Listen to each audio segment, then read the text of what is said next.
And so this is what is a story I've never told before that's kind of interesting. Subscribe to the podcast, KFC Radio on YouTube. Bang. It's the return of Behind the Blog, on hiatus for a little bit. Once again, you know how things are forever moving and shifting with all the different content I do and who's selling it, who's buying it, when it's airing. But since we've switched over and made the Kevin Clancy Show back to live radio, we haven't had any of our sit-down interviews like we did last summer. So I am happy, I am thrilled to bring it back with one of the most deserving deep dive. Let's get into it. Let's find out who he is and what makes him tick. My main man, Eddie.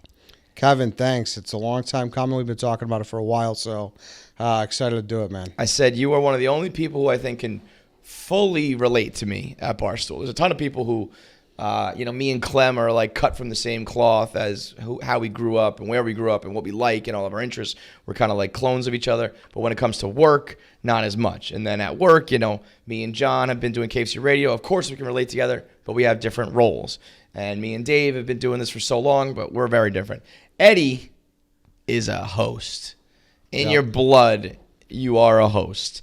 And I wonder, do you think that is a personality thing or not a coincidence per se, but I kind of became a host by necessity. Like, I started out alone, so I was doing it. So it was like my show, and then when more people came in, it was just I open it and I direct the traffic and all that. But I never was like, I want to be a host. I want it to be a personality or whatever. But it was never like, I want to be in control of this or be an interviewer or whatever. Did you want to do that? It started as a personality thing, just a naturally curious guy, inquisitive. Yeah, very curious. Yeah, I'm just always kind of, I don't know, I just find, I find a lot of things fascinating, and especially things that people wouldn't think are fascinating. Like, that's what I really like to. That's like the dog walk. It's perfect. Yes, Talk exactly. to the beer man, talk to the mailman, talk to the little people, quote unquote little people in life. And there's something like pure about that I like, because let's be honest, like you want to land the big guests and get the big views and all that, and then there's this other side that's like, but also don't you want to know like some real shit in life? Haven't you ever wondered like, what's it like to be a toll booth worker or fucking, whatever? And there's something a little more like for the love of the game in that. Totally. And I find those people more interesting to talk to a lot than that. The celebrities and athletes. Let me try to rank it, I guess. By far the nicest and I think most interesting people we ever talked to are sex workers, without a doubt. Okay, yeah. They're like so polite, so nice, and they're doing things that like so very few of the population would ever dream to do, Mm-hmm. And then like comics, and then actors, and then like athletes go towards the bottom sometimes, where it's like, we know you're trying to win a championship and play for the team, and you're going out there and trying to compete. Work hard, play hard. Sure, like yada yada yada. The ones who open up are awesome. Yeah, totally. But it's very few and far between. But when you get these regular Joes in here, and it's like that's truly relatable. It's really about finding if I could get the people to be like, hey, you know what? That was a good fact. Like, I didn't know that. That was interesting. Like, dog walk is good for cocktail party ammo. Yes, exactly. When you're at a happy hour, you're at a cocktail party. Like, did you know that keg beer has they sold this many beers in Wrigley and all that kind of shit. Mm-hmm. So it was a personality thing, and I also think you were always interested in the Howard Sterns and the Lettermans and the interviewers and media, moguls and radio shows and whatnot, right? Yes, because that's how I first got to know you and connect with you. Mm-hmm. And that's what, I went to New York for the spring of 2015, and I did an internship at the Stern Show.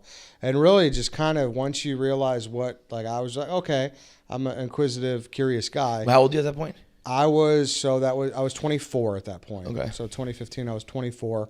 And I was just, you learn, you watch people and you learn. You're like, it's almost like, it sounds weird, but you study tape and you read. And it helps.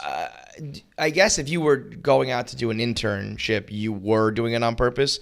I kind of Mr. Miyagi'd myself, where I didn't realize how much game tape I was, watching over the years. Like when I went to Fordham and I did the radio, that was obviously an attempt to do it. But even once I started there, just little things about how to throw it to a break or come back from a break, Yep. and just like, and to be honest, I actually tried to shake some of that because I don't like to sound like every other radio host you've heard. Yeah. But, just things like, all right, we're back, and we've got this guy, he's sitting here, like just little cadence things that other people might not know.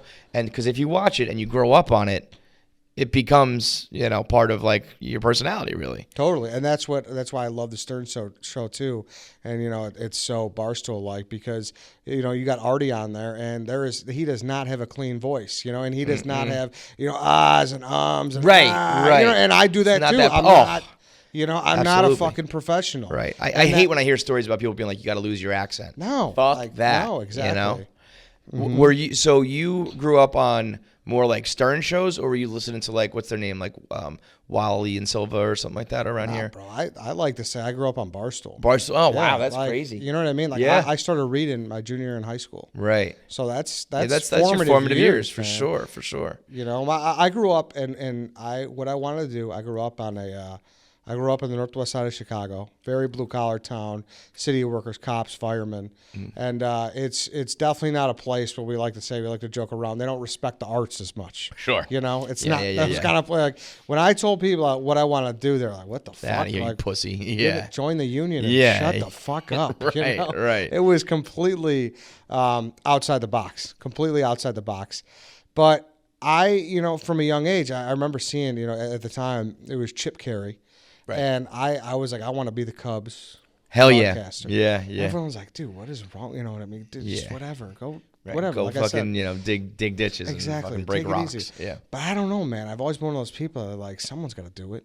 Yeah. And I just kind of believed. I was like, I think. So you always had a little bit of like, I'm going to make it. I'm going to be something. Like, you're going to know my name? I did, but it's weird.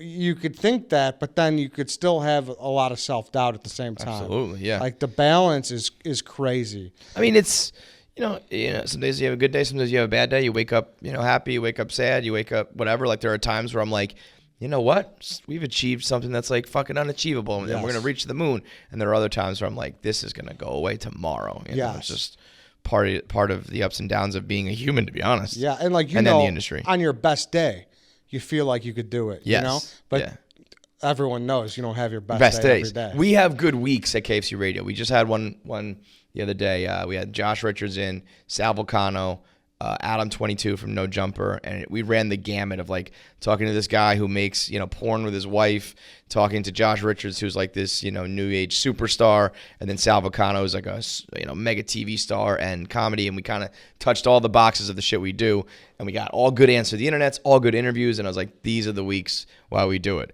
and this is the week to make up for the weeks where we're banging our head against the wall because shit doesn't go well or whatever, And those are the times that, it's like being, having a good game or going on a hot streak where you're like, this is why I put in all the work in the gym. 1,000%, and you feel it, man. Mm-hmm. Like, when you cranked a good one. Right. And when there was a bad one. Oh, yeah. And you're like, fuck.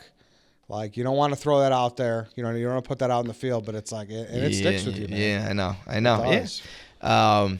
So, all right, let's... Oh, my other question. So you grew up on Barstool reading, right? Yeah, reading. But as far as listening to stuff, you were a Stern guy? Listening to stuff, not even. I mean, I was like everybody. Like when you went for the Stern interview, it's just because you know the name Howard Stern and want to be involved in media in some regard, but it's not because you were like a radio guy. No, not really at all. It was, I was like any horny kid and watched the E! Show when their parents were to bed. God, but exactly. But Wild on E! into exactly. The Howard Stern Show. So I did that. Don't get me wrong, but I was still too young to I didn't know where to find that as a kid. Right. I wasn't sure. I had no idea where to find that as a kid. So really, what happened was it was like perfect timing. It was right when Eric the actor died. I don't know if you're familiar with him. Mm-hmm. He's a whack packer. Yeah.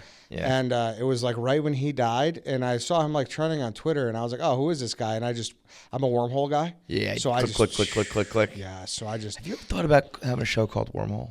Wormhole. I mean, where you just click through and see where you end up. That's a good. That's like a good today, I got to give a little bit of credit to Bert Kreischer because he does open tabs where he has a million tabs open on his computer. Similar idea, but if you said Or almost maybe like a 6 degrees of separation. You know, I'm going to start on this and I got to try to get to this, but just like where it can take you, because man, that wormhole goes deep. Dude. Yeah, exactly. Yeah. And I think we're similar in that way too, where it's like we watch something, so you hop in the Reddit, we're going to read what people are saying. Yep. So that's what happened. He died.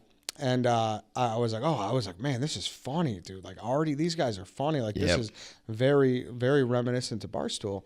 And I went on their website. Wow, what a world though. I mean, not to interrupt, but like most people would, see the other way around. Like, oh, Barstool's got like a stern feel to it. To be the other way is like, wow, we started like reaching people at an early age. For sure. Exactly. That's how different is he, right?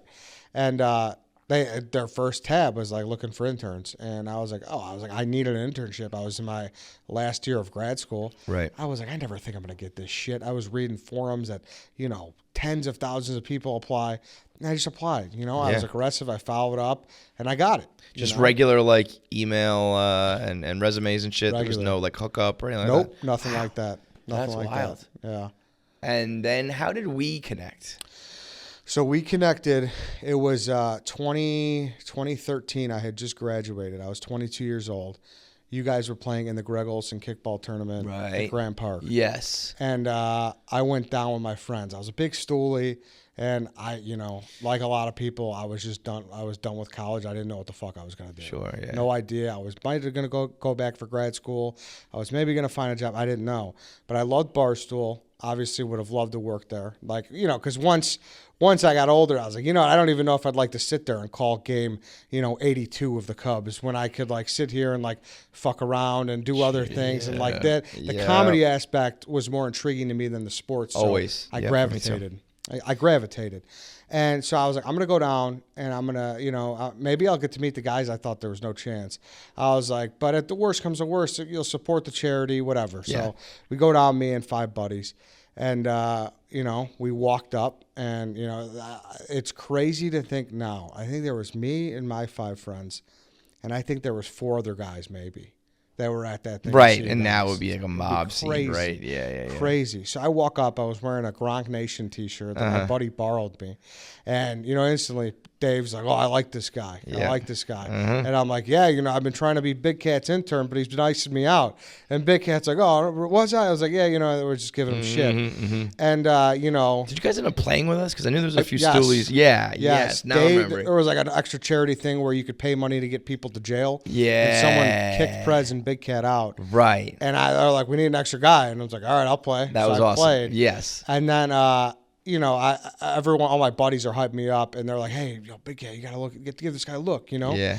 And were you writing a blog or anything at that point? Like, no, I had just got my degree in radio, TV, so like I had like a the paper loose affiliation, but I wasn't really doing what you need to do to get hired here.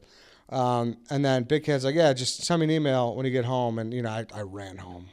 Like immediately, send him the email. Check your inbox right now. Exactly. Yeah. And I didn't hear anything back for 2 weeks. I'm like, it's done. Like, it's not, it was cool while it lasted. And, sure. And Big Ed hits me up, another 2 weeks at the date later. He's like, hey, all right, Ed. He's like, here's your chance. If you could find me 4 A+ smoke shows for next week, you're in. So pretty much Big Cat not wanting to do smokes for a week is what got me. Why, man, the smoke show grind was no easy task. Except in the beginning for New York, it was an easy task. There were so many beautiful chicks. Totally. I remember Dave, when it was just Boston and New York, every day at 5:30 or 6 o'clock or 5 o'clock, whatever it was, I think I actually used to post at 5 when he posted at either at 5:30 or 6 because I wanted to get mine in first. Yeah. And I remember him being like, he writes this little blurb about whatever girl. And then he was like, P.S., like, Boston, we need to send more smoke shows because I will not give in to the fight with New York, even though they post an absolute 10 out of 10 every single day. I don't know what they put in the water there. He like went on and on about it. But yeah, the smoke show grind was a funny one. But it was an integral part of like, so that was a valuable intern thing that you were doing. Huge, so yeah. And even if it was just that for a little while, you would have shown value. But yeah, and instantly I ran. Right when he sends it, I hit up all my friends that are girls, and I'm like, hey, I need a favor, right, of course, right. They were all so cool. They let me post them. So love it. All right, so that's we'll catch back up to Barstool. We're going all the way back to the beginning. Chicago guy through and through. Yeah, Chicago guy through and through.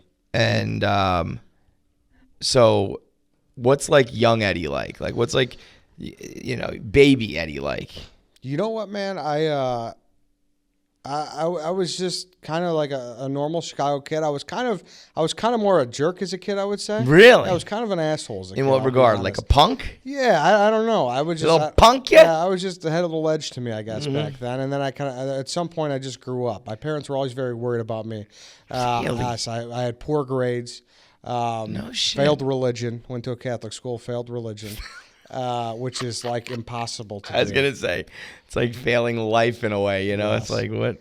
Yes, I definitely was an underachiever. I didn't really. I don't know. It just wasn't it. Like if it didn't interest me, I had no time for it. Which is kind of fair. I mean, you got to learn certain things no matter what. But it should be more of a system of like do what you like and what you're really gonna apply to your life.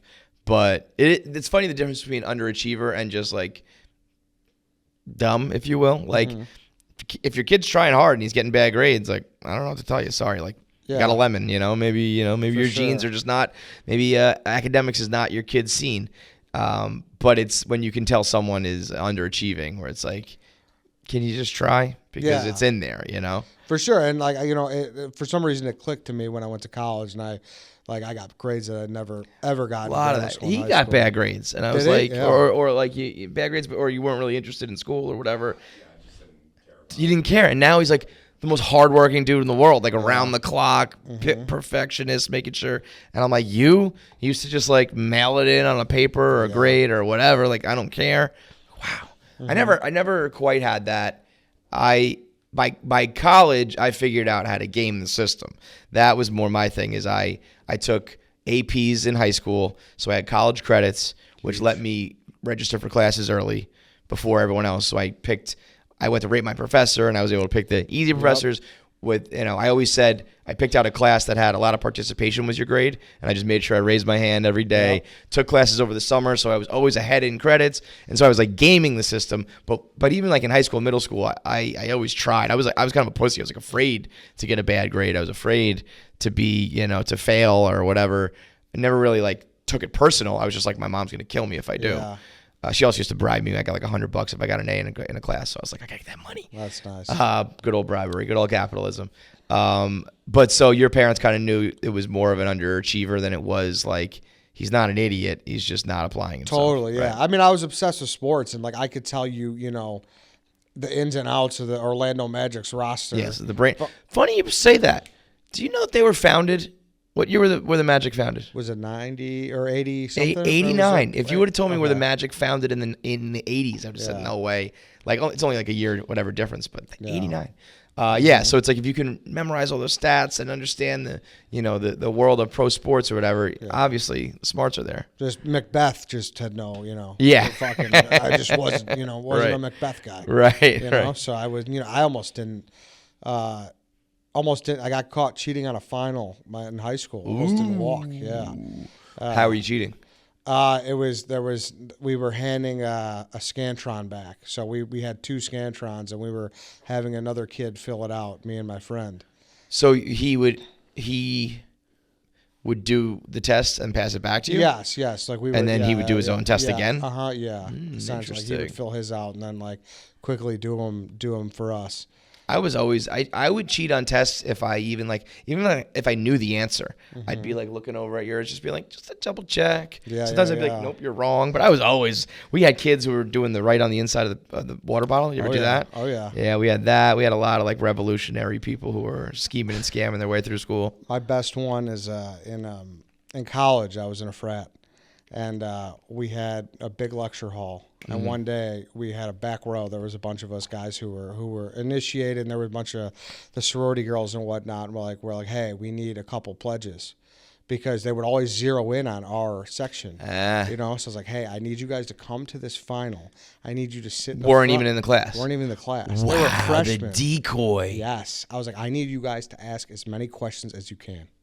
Wow. So, because they were, boom, they were zoomed in on us. And these guys, I had them in every corner, and they're asking No questions. fucking Their way. hands are The popping maestro up over crazy, here. like crazy, dude. The grand poobah, the Don. Yeah. Wow. And so that was just distraction while you guys were distraction when we know, were kind of making our moves in the back. So it was brilliant. I love it. I had a scheme going with my buddy in 7th or 8th grade. His name was Gennaro Rodriguez. Fluent in Spanish and absolutely no brains when it came to math. Mm-hmm. And I was struggling in Spanish, and I could do well in math. So we used to just do each other's homework. And there was one day, for whatever reason, my math teacher. Wait, what was it? It was my math teacher was looking over Gennaro's shoulder, kind of being like, show me your work on this homework assignment. And as he was flipping through his binder, some of my handwriting was there. She was like, stop. That is Kevin Clancy's handwriting. And knew my writing. And looking back, I should have denied. I should have been like, what are you talking about? Yeah. Look at my sample. I was like writing in block letters and stuff. But she caught us red-handed, but that was my hustle for a good long time. It's like, you're good at this, I'm good at that. Let's go. Makes sense. And to me, that's just ingenuity. I feel like, that should have been praised. 1,000%. And, but 15-year-olds, you'll fold like lawn chairs. Yeah. Oh yeah. I mean, you're not denying, dude. I never had that in me. Like early on, it's like if I was caught, I was caught. Yeah. So were you like a schemer and a scammer in all regards? Like, were you the kid? Were you ever like, shooting dice at recess or like, trading baseball cards and scheming kids and anything like that? Yeah. Because I could see a little bit of that. Yeah, I had but it was that. nothing. It was nothing crazy, to be honest with you. Yeah, it doesn't have to be anything crazy though. I think that's either you're a person who does that or a person who doesn't. Yeah. So even if it wasn't high stakes, it's like. There were kids in high school who just decided to like get a brick of weed and sell some dime bags here and there, and they weren't Pablo Escobar, but I just would never have done it. And if you asked me, I would have been like, no, I can't do that. But then there are other people who are like, yeah, fuck it, I can do this. Yeah, why not? Yeah, exactly. So like a schemer and a hustler, a little bit of a punk. Parents know you're an underachiever, trying to get you to focus and straighten. You have siblings? Yeah, I have 2 older sisters who are like brainiacs. Like Perfect. Super smart. So you're like the black sheep, or why can't you be more like your sisters? Big time. Yeah. So that hurts, or it's annoying at least. Yeah. And then you get to college, and that's where you kind of like straighten up a little bit. Yeah, that's right. At least grades wise. At some point, I just become like I'm opposite of Walter White. I opposite of Break Bad. Which is honestly, you were breaking good. Yeah, I was breaking good. The way it should be. Fuck around when life's silly. Yes. And would you do like? Would you like egg houses and light off fireworks and that shit? What are your best? What's that? Tornado Alley. What's that? You just obviously. So you guys, you don't have alleys anywhere, right? This fucking alley talk. All I hear about in Chicago are alleys. So it's like, yeah, I guess we don't have alleyways. Yes. Yeah. So alley where we keep our garbage, where we keep trash, which is good system. Yeah. We would pick random alleys, and there would be like 4 of us, and it was so stupid looking back. But you get hyped up, and you just run down and you throw down every single garbage can in the alley. So it's called Tornado Alley. You look at the alley. Oh man, it's like a tornado. That was big. That's a funny just one. Shit like that. We were always fucking around, throwing snow. I was We throwing snowballs at the bus. Yep. We used to spray aerosol on top of tennis balls. Light them on fire. Oh, yeah. Throw fireballs. Did you do that? Because sometimes when I tell these guys that, they're like, you did what? And I was like, I don't know. I thought that was a thing. Yeah, we did the ice cube with the salt. You ever do that one? Yeah, what's that? It like burns your skin or something? I didn't do that. Those kids were sickos, but I watched them do it. I was never partaking. It's always good. That's where I think, now looking back, I think vandalism is kind of, it definitely is one of like the shittiest douchebag thing you can do. It's like, now thinking about me, like if someone were to egg my house, I'd be like, do you know how fucking shitty my day was? And now I can, fuck this. Yes. That being said, I think at least boy, I'm not sure exactly how girls are growing up, should kind of go through a little bit of that. Yeah. Like check it off. I egged houses one Halloween, felt like a total asshole afterwards, but I was like, I can tell that story now, and I can relate now, and I kind of get it now. I got, cops grabbing me by the collar that night, and it was, But little things that you try to like get out of your system, I think. No, you're 1,000% correct, and it's just good to know. I'm street smarts. I feel like I'm equipped. Like I can handle a lot if you put me in a situation and be like, all right, I'll do that. But I look back and I didn't learn shit because I didn't pay attention. You know, just like books and like fucking. I learned about the real gist of Pompeii a couple of years ago from Chief on a dog walk. Chief is very book smart. He's great. He knows that. Yeah, he was into. He went to a prep school. Yeah. He sat around a round table. He had, whatever. That was a real deal. And like he knows like all the ins and outs of history. I'm like, damn. Looking back, I'm like, damn. I really wish I fucking. I know. Took this serious. It's funny because it's not like.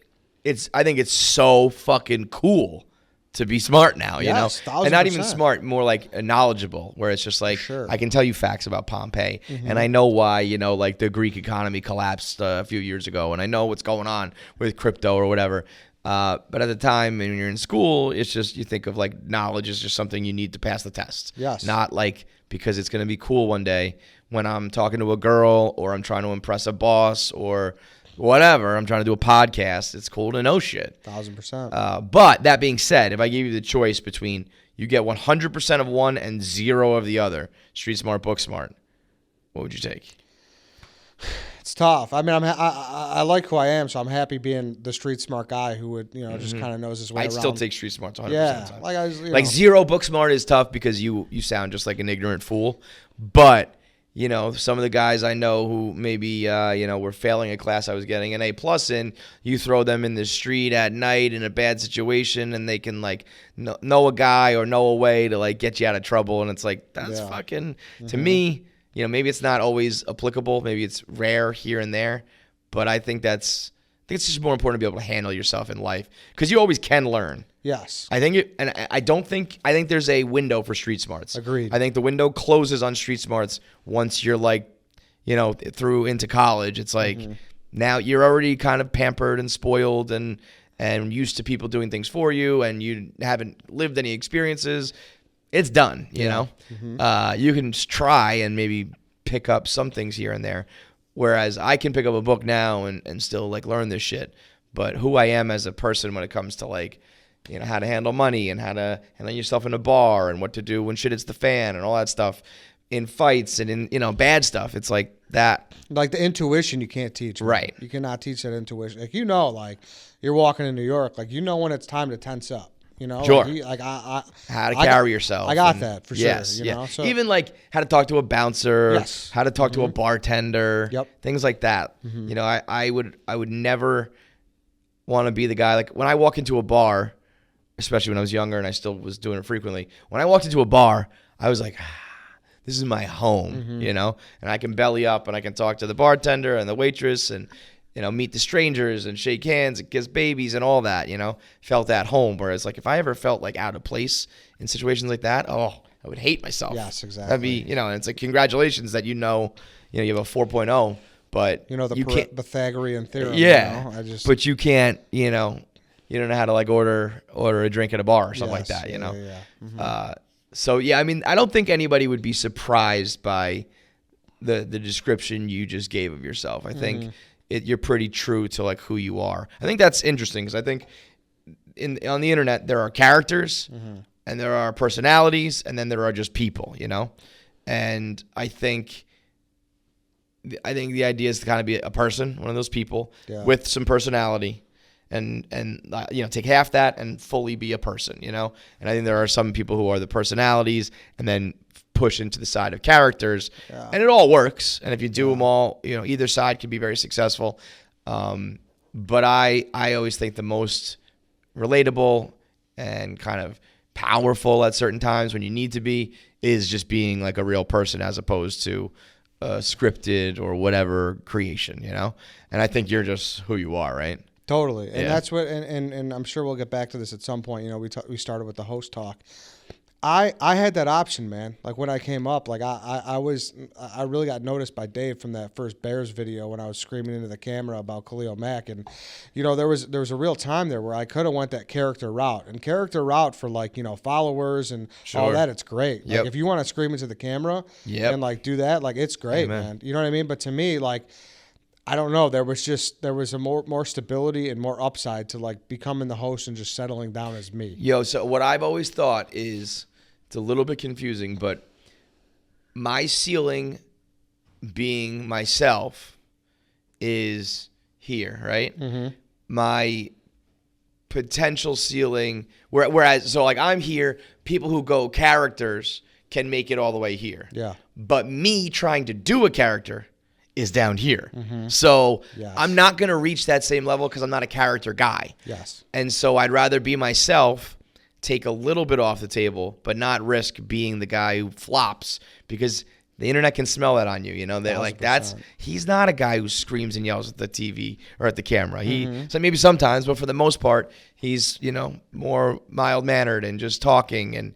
And so, you know, like you can only keep that up so long. For sure. And I think when you are a character, sometimes you worry about that. You're like looking over your shoulder, like, are people, you know, they're going to know that I'm faking it or I'm phony? Like, I got all my cards, all my skeletons and everything on the table. Yep. So I feel like, and that's where I think the host stuff kind of comes from, because it's like, you already know who I am if you've been listening, you know, and now I have this co-host or this guest or whatever, and we're going to learn what they are. And, you know who I am and why I'm asking the questions the way I am, because you know that about me. Yep. But hosting is one of the most difficult, thankless, and underrated jobs in this podcasting world. And, you know, I guess in the radio world as well. It's not like what we're doing is new, because there has been radio shows forever. But I think there was this like, welcome back to WPLJ. I'm your host, Tommy Bones. And today, it's like that was hosting, but that was a character. Yeah. Hosting where you're just yourself kind of is this new wave thing of being on a podcast.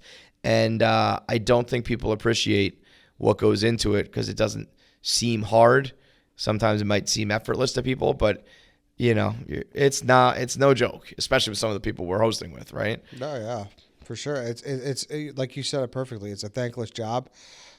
Because you really got to know to pull what lever where and when and how long to let something go, and like you're thinking about, oh, should I move this, should we move on, should we not, while other people are just thinking how to make jokes. And that's what gets the attention. That's rightfully so. People want to laugh, but to have that in the back of your mind, like, hey, I need to make sure that this is consumable content that people want to hear.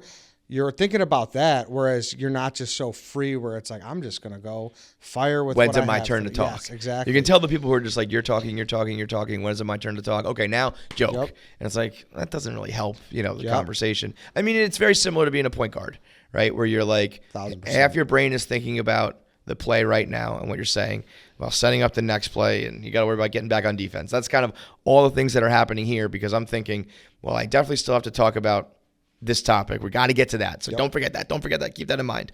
While still talking about this ad thing. read. Yes, got to get the ad read in. Got to get the plug for whatever the guest wants to talk about in.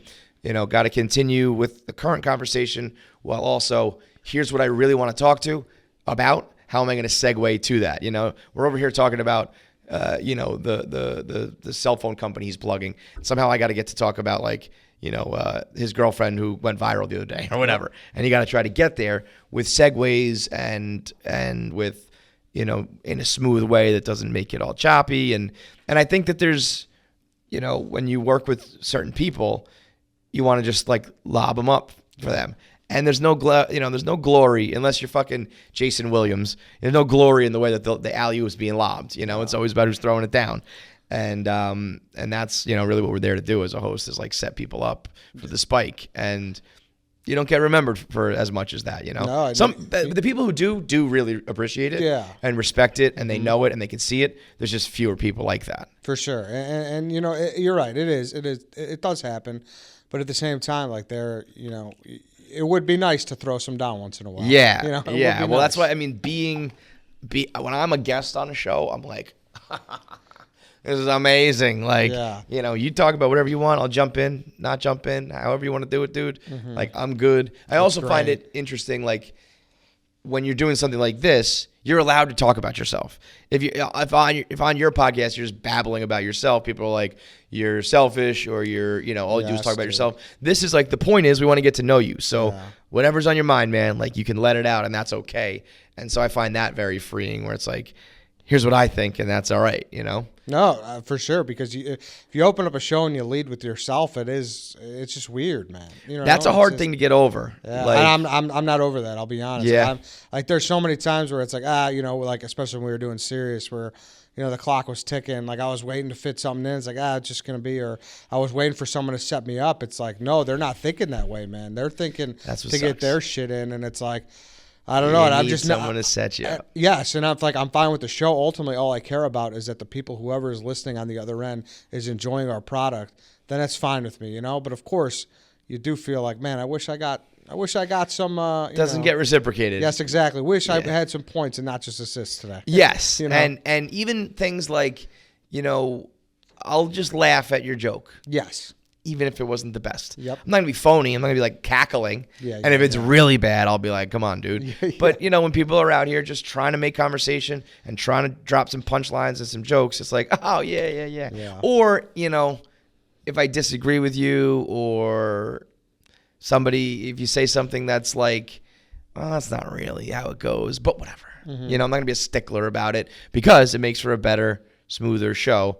And like, let's get the most out of someone rather than nitpicking everything and kind of shutting it down. Yep. And that definitely doesn't get any love. You know, no one's going to be like, what was great there where he didn't like press him or whatever. It's like, there are times to press and times not to press. And I don't think people get that. And I really don't think people sometimes hosting is just bringing up a topic that would not have been brought up at all, Yeah. And some of the funniest jokes come out of that. And it's like, had I not even brought the conversation over here, that would have never come out.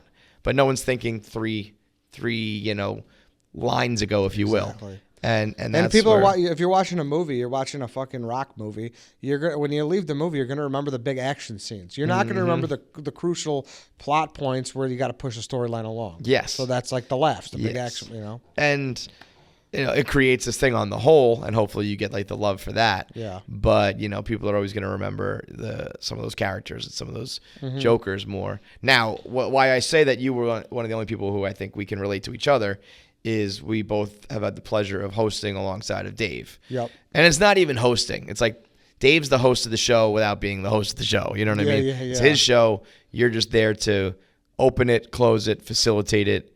But it is one of the most difficult jobs in media, I think, is, and Tommy Smokes did a little bit, Riggs did a little bit. I don't think anybody else has really done it to the extent you and I have done it. And it can be a challenge for sure. It can be a bear for sure. Like, there were times I would walk out of Sirius and be like, whoa, that was draining. But you also know that you got the opportunity to sit next to one of like the most dynamic people in media who, like, at any moment we're going viral, at any moment we're going to have a moment of, people are going to be talking about or whatever. And so drawing that out of him is altogether at once the easiest task, because sometimes it's just like, let Dave talk to American Express on the phone about his points. And sometimes the hardest task where it's like, how am I going to get this like angry, stubborn guy who just lost $50K on a game to play ball on this podcast, And you know what, Kevin, though, it goes further back than that with like how that came to be. And I would really split my Barstool career up in like two chapters right now. There's the first one where, like I said, after I got, brought in the door from Big Cat, it was a different time. Like it was a city-based thing, and you had your guys in New York, and we were with Big Cat here in Chicago, and there was no backing, there was no churning, and there was no money, and but all I wanted to do was work for Barstool. All I wanted to do was kind of work my way in, and I would always have conversation with you, and obviously you were a tremendous help with Dan, and there just wasn't money, man. No. There wasn't. It was a couple $100 a month if you were lucky. Yeah, and I was not lucky. You weren't even one of those, No, right? I wasn't even one of those. So, what were you doing like for money at the time? So at the time, so 2013, I went back to grad school, did the Stern thing and everything. Then I came out in 2015, And so this is what is a story I've never told before that's kind of interesting. Is so I had just come out in 2015, and it was fall 2015, and Big Cat had hit me up, and he's like, "Hey man," he was doing this podcast at the time with this guy Sam for WGN, and he's like, "Hey man, Dave shot that down." He's like, "I have to stop doing that because it's for them." He's like, "But I'm starting my new show," and he's like, "I want you to be the producer with an Andy Richter type role, like like from Conan, or like a Danette, like Dan Patrick type thing." Where I have a co-host, whether it be, Cutler or Kyle Long, like he'll have a rotating co-host, but I'm the guy behind the glass, like Amy over here. And he's like, "I want you to be that guy." And in my mind, I'm like, wow, this is it. This is this is all I ever wanted, And this is perfect. Like I'm lined perfectly. Like I'm coming home. I'll be home finally back in Chicago for that time.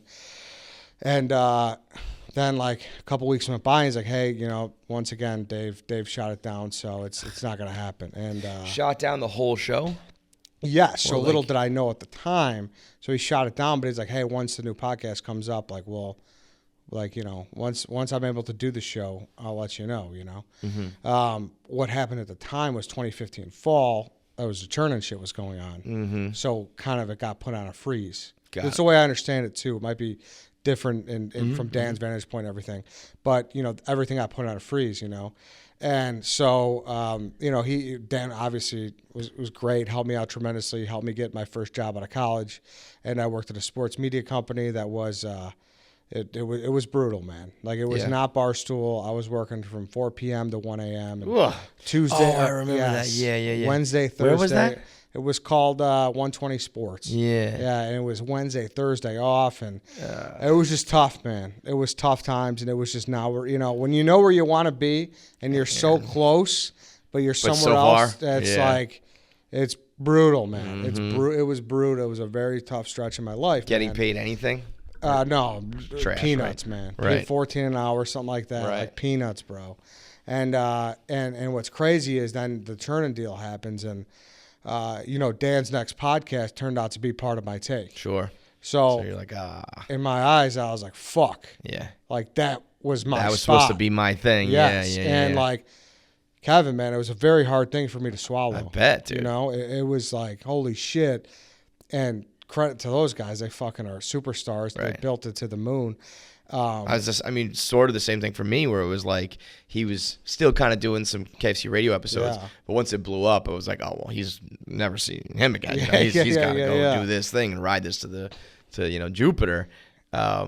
So yeah, when you have you can't plan too much in this industry because no, you can't exactly. So that's why I was like, man, and like. It really fucked me up for a while, man. Really? Like, I was just like, man, I just because I'm very, like you and like a lot of people here, pretty career-driven guy, and like I don't, not really, in a relationship and whatnot, and it was just like, man, I gotta take a step back, and I've always been in the Barstool, I've like kind of know the history of it. And everything. It's again why you're perfect for the Dave Show, because it's like the ins and outs and the characters and everything about it. Yeah. Which I always appreciated. Like the people who come in and are just like, oh, this is how you get a bunch of followers and how you become popular, versus the people who are like, can tell you what getting J-Macked means, Yes, like, exactly. He's a real one. For sure. And that's what, that was the first time in my life I was like, man, I have to, I have to kind of take a step back, deleted the app. And it was just like, it was one of those things that like, Kevin, it haunted me. Was years. it like fuck Barstool, or it was just like, I can't torture myself by thinking about this? It was more like, was there bad, not bad blood, but like, was there hard feelings? To an extent, but it was mostly misguided because like, I don't, how it is, bro. Once you're on the other side, every person thinks like, oh, KFC, he's like the fourth guy at the company, third guy. He could get anyone a job. That's not how it works. No. It's not how it really works. isn't. And like, so at an extent, there's one dude who can do that. Yeah, you know and what it's I mean? Dave. It's not exactly. And it was misguided anger. I shouldn't have been mad, but like like Dan hooked me up with his job. It was just the weird timing. Like Hank was already in. Like why wouldn't he be the producer? Like it just made more sense. And it's just, you can't have two guys two salaries on the same Yes, spot doesn't make exactly. sense, you know. But then in your brain, like for me, and then once it got bigger, like there's pizza guys getting jobs. There's guys running on the street who are fast because they got a job. And obviously, I love both. I love Glennie and Frankie. Yeah. But like, you know, in my mind, I'm like, dude, I've been working for free for this company for 3-4 years. When's my shot, man? Absolutely. You know what I mean? That is, there's a tough, like, I a lot of people do think, yeah, like I can get you the job, and it's not the case. But I also don't want to like discourage you from trying. Yeah. So sometimes it's like, I can't pay you right now. I can't promise you anything even. Mm-hmm.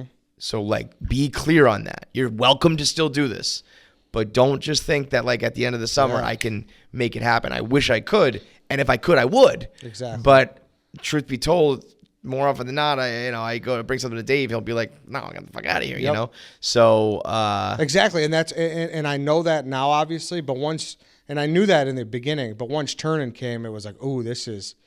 Now they're going to be able to do this. There's money everywhere, and then they started to, you know. Yeah. And then once they started to, and it's like, bro, how are you not going to take care of the? You know what I mean? And not anyone specific. I'm not saying, you know. Yeah. But it's just, and that's just how my brain was working. You have a legit gripe there, though. I mean. And it was like fair. I was doing everything I could, bro. You know, I would hit you up. Yep. I booked Norton. Yeah, you got me Norton. Like, you mail time clips. I would go on like Sirius every now and then on other shows, and you would kind of give me notes on like, here's what this guest thinks, or here's what this host thinks. Here's what you're gonna be talking about. Just kind of guiding me through that shit. You were always a great help, and I could trust you because I knew you knew radio and Stern and media and how it all works, so I could actually listen to you.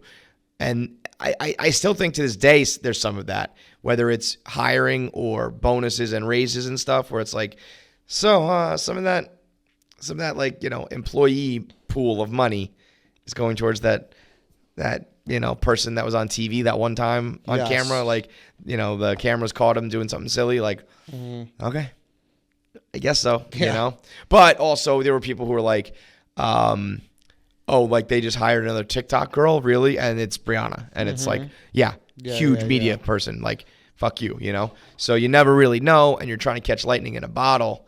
And, I remember this one time. This is one thing that haunts me a little bit, not to take the focus off of you, but when I was starting Mail Time, same exact time around churning, actually what we should have done was that. Me and you should have done it, because I was looking for somebody, and I was, do you remember that dude, Patrick from the Cosmo Sirius channel? He then started his own like gambling thing now. Was this early on Sirius? Yes. So that was my like dark Barstool period. Okay. Yeah. So he worked at Sirius. No. This was like Sirius, completely unrelated. He He was on the Cosmo channel. Dave used to go on his show and talk about American Idol and all that shit. Okay. I got to know him. I got to know his producer. Their show kind of fell apart. And I was like, why don't you come do Mail Time with me? This is before my brother was working, and I needed a producer. And Dave was like, rather than just hire this guy, why don't my brother had been brought in, and that's when Asa came on. He was like, I think we should do like a big splash and have a bigger name and something that like can really move the needle, rather than just this person who I knew was like a good producer, good fit, but wasn't gonna elevate anything, And I think sometimes, somebody wants the shiny new toy or the big new thing, rather than like, well, this is the thing that works over here, And you gotta like, I do understand the logic of it, but you gotta also remember you need people to drive the ship and direct traffic. And again, it's a little bit thankless, and it's not when you're not the character, you're not the like, I'm the crazy guy who did this, and remember that I went viral for this. And it's like, no, I'm just the guy who has good conversation. I'm smart and I work hard. But in the long run, it might have taken a little longer. But now I feel like you're here, right hand man of like one of the biggest guys in media, running this whole office, multiple shows, all able to be yourself because you grinded it out that way. For sure, totally. Like it all worked out in the best way, which is exactly those. If you would have told me that through 15 to 18. 2015, it was that 2018. long, huh? It was 3 years. I'm telling you, cutting clips of the Caleb Presley show, like you name it, bro. And the thing too, man, that I really sympathize with people for is like when you try to take yourself out, that's fucking hard, man. Like what do you mean take yourself out? Like you think of guys like who left, who like have to live their life like a J-Mac or or whoever, you know what I mean? Mm-hmm. And they have to live their life and see people. I'll never forget. That was the first time like since I was in high school. So I'm talking like 2007 to 2016, like living and dying on that barstoolsports.com. And I remember deleting it. And I remember I was like, I'm just cleaning myself, you know? Mm-hmm. I remember going down Thanksgiving in 2016 or 2017. And I remember, like, I'm like, just mortified that, like, I'm thinking I missed this boat on the biggest sports podcast in the world. Right. And I walk down, I sit at the table, just, sludging through my life. And my brother-in-law goes, "Oh, did you hear this week's part of my take?" And, like, I'm just like, it was like a weird realization, bro, where I was like, I'm never gonna get away from this, And because it got so embedded with our demo. Yeah. If you're going to watch sports and you like comedy and you're on the internet, like there's always going to be somebody. It's going to get retweeted onto your timeline. And if it goes viral, you're going to see trending on Twitter and you can't get away with it. You can't, dude. Yeah. And that's where I sympathize with those guys who like are probably living their lives now and they're seeing someone like, "Oh yeah, remember that time?" And it's like, could have been me or who is an interesting one that you have a connection to. Neil is I know. Ghost in the Wind. Yeah. Like a dude who I would love to talk to. Yeah. And I don't know whether it's hard feelings or feelings of regret and like fuck or whatever it may be. Or maybe just like I don't want to, get abused on the internet anymore. But I would have thought by now we would like sit down and maybe hash it out, do this. And he I don't think we've ever even gotten a direct no, like thanks for the offer, but I don't have any interest. I think even people we've tried to get in contact with him, it's just like that we don't even make it that far. Yeah, I guess there's like no way. I would love it, but I also understand it. He had, I'm sure he gets it still once in a while. Yeah, right? if I would people think, who know, yeah, I mean, people I don't know where, like if he's some. You know what though? Like I think as many people who know the old shit, there's just so many who don't, and like. There are people. I guess if you do know it, you're older, so you may leave the guy alone. Yes, yeah. The people who know probably wouldn't be like the people who know him know that it's not the best thing to be like, "Hey, remember your time at Barstool?" Yeah. So you're being polite about it, and the younger people wouldn't know. No. But the amount of people I get who are like, "Yo, man, like diehard Stool, you've been listening since 2017." It's like, get lost, man. You don't even know the half of the half of the half of it. Yeah. But yeah, like trying to if you live this life, you're not going to get away with it. I used to always say about New York, I could become the biggest blogger in the world, and in New York, there's going to be people on Broadway and hipsters in Brooklyn and people who just don't even know who the fuck I am or any of that. But in certain cities and in certain lifestyles, it's hard to get away from, man. I feel bad for people who have dated and broken up with people in Barstool. It's like you're gonna see their videos, you're gonna hear their blogs, you're gonna be talking about you, like all that shit. Yep. It is same type of thing, man. Where it was just like I just had. You were going through a bad breakup, really, is what you were doing. Yeah, dude, and like it was constantly there was little shit that I'd just be terrorized, like every little thing that would happen. Like the company I worked with Chuck Nasso. He worked at the company, and we both applied for that viceroy position, the viceroy manager or whatever. Yeah. And he got it. I didn't.